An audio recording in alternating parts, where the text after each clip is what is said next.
Le roman de Renard, 42e aventure. Comment le roi noble envoie Tibère le chat semondre Renard, pour la seconde fois, et des souris qui ne passèrent pas la gorge de Tibère. On aurait alors pu voir le roi noble rugir, hérisser sa terrible crinière et se battre les flancs de sa puissante queue, en jurant par le cœur, les plaies, le sang et la mort d'eux.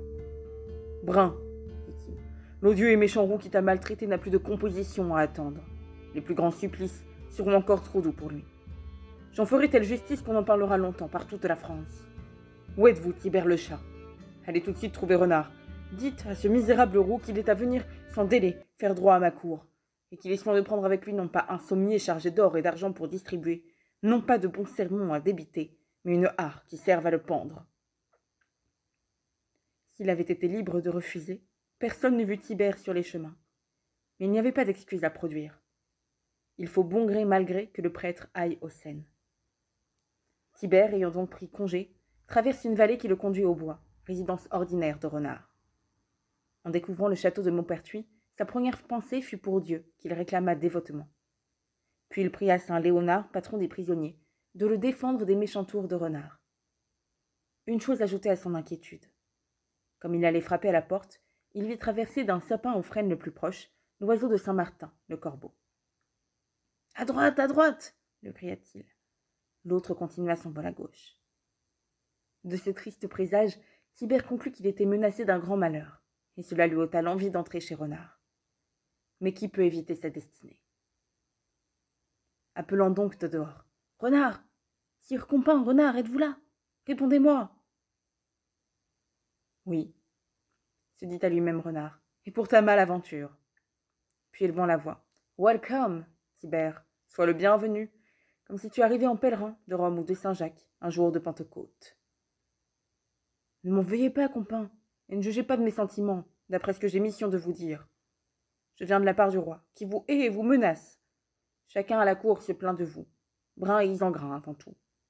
Vous n'avez auprès de nobles qu'un seul défenseur, c'est votre cousin Grimbert. »« Tibère, répond Renard, les menaces ne tuent pas.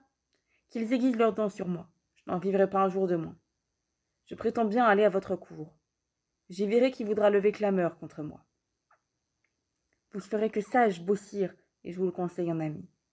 Mais j'ai fait grande hâte, et je m'aperçois que je meurs de faim. J'en ai les chines brisées. N'auriez-vous pas à me donner quelques chapons ou gelines? Oh, si vous demandez plus que je ne pourrais vous offrir, Compin Tibère, et vous voulez m'éprouver sans doute plus. Tout ce que je pourrais vous trouver, ce serait des rats, des souris, mais des souris bien grasses, par exemple. Vous n'en voudriez pas. Comment, des souris? Oh, j'en prendrais avec le plus grand plaisir. Oh non, c'est un trop petit manger pour vous. Je puis vous assurer, Renard, que si j'écoutais mon goût, je ne vivrais pas d'autre chose. En ce cas, je puis vous en donner plus que vous n'en mangerez, assurément. Je vous joins, et vous n'aurez plus qu'à me suivre. Le besoin avait sans doute fait perdre ce jour-là la mémoire à Tibère. Il ne soupçonnait plus de trahison, et suivit docilement Renard jusqu'aux portes d'un village voisin, dont toutes les gelines étaient depuis longtemps passées dans la cuisine d'Hermeline. « Maintenant, dit-il à Tibère, coulons-nous entre ces deux maisons. Nous arriverons chez le prêtre. Son grenier que je connais est fourni de froment et d'avoine. Les souris y trouvent table ouverte. La dernière fois que j'y fis une reconnaissance, j'en pris une grande quantité, dont je mangeai sur place la moitié. Je mis les autres en conserve. Et tenez, voici le trou qui donne entrée. Passez et régalez-vous. » Tout cela était de l'invention de Renard. Le prêtre n'avait ni froment ni avoine. Bien au contraire, chacun dans le village se plaignait de sa mauvaise femme qui l'avait rendu père de Martin d'Orléans. Elle avait entièrement ruiné le pauvre homme. De tout son bétail, il ne restait qu'un coq et deux gelines, dont Renard se gardait bien d'approcher, car le beau Martin, qui avait déjà couronne de moine, plus tard il devait avoir la corde, avait mis dans le trou la deux lacets à prendre Renard. Digne fils de prêtre qui met son étude à guetter chat et goupil. « Allons donc guetter, » dit Renard, le voyant hésiter un peu. « Avance, mère Dieu, que tu es devenu lourd. Va, je t'attendrai ici. » Tibère, excité par ces paroles, s'élance, mais aussitôt reconnaît sa folie, car il se sent pris à la gorge et serré par un vigoureux lacet. Plus il tire, et plus il étrangle. Comme il faisait pour échapper de vains efforts, Martinet accourt. « Debout, debout !» crie-t-il aussitôt. « Beau-père, ma mère, au secours, de la lumière, accourez au pertuis !» Le goupil est pris. La mère de Martinet, première levée, se hâta d'allumer une chandelle et de l'autre main prend sa quenouille. Le prêtre suit, sans avoir pris le temps de passer une robe, si bien que le malheureux Tibère eut livraison de plus de 100 coups. C'est à qui le frappera, du prêtre, de la prêtresse ou de leur fils. Enfin, perdant toute patience, Tibère, voyant le prouvaire tout près de lui, se jette avec rage, de la griffe et des dents, sur une de ses joues qu'il mord au point d'emporter le morceau. Le prêtre pousse un cri de détresse. La femme veut le venger. Le chat s'élance sur elle et la traite presque aussi mal. Au cri aigu qu'elle pousse, Martinet revient près de ses chers parents.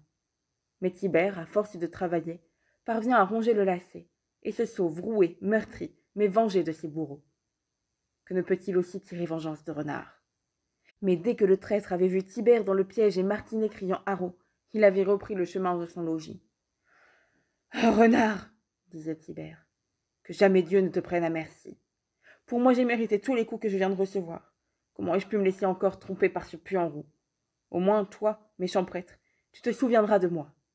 Puisse Dieu te mauvais gîte, peu de pain, et la compagnie des diables à la fin. La trace de mes griffes restera sur ton vilain visage. Quant à ton digne fils, je louissais de n'avoir jamais denier en bourse, et de quitter son abbaye comme relapse, pour être conduit aux fourches comme larron.